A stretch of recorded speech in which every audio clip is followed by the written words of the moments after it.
కొట్టుకొని పాలు తాగే ప్రయత్నం చేద్దాం.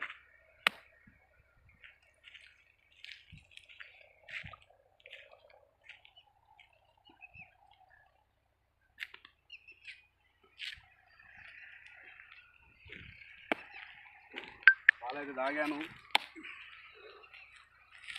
కొబ్బరికాయ లేతగా ఉన్నది చూడరి. ఇందులో ఎలాంటి మాయా మంత్రం లేదు, భయపడాల్సిన అవసరం అస్సలే లేదు.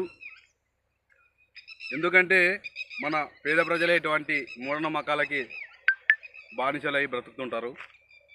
ఒకసారి ఆలోచించండి మిత్రులారా. ఈ కొబ్బరికాయ రోడ్డు మీద ఉండడంతో యాక్సిడెంట్ అయ్యే అవకాశాలు ఎక్కువగా ఉంటాయి. ఇంకోటి ఏంటంటే ఈ రౌండ్ చూడండి, ఒకటి ఫుల్ బెండ్ ఉంటుంది కదా, టర్నింగ్. ఇంత ఫుల్ టర్నింగ్లా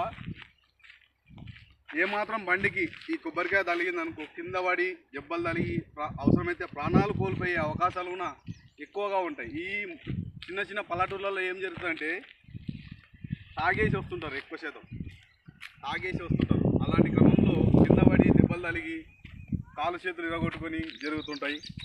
అందుకోసమే ఇది తాటుకుంట స్టేజ్. ఇక్కడ ఒక ఊరిని చూపించు. తాటుకుంట ఊరు ఇటే వస్తే ఇక్కడ రియల్వేర్ ఇది.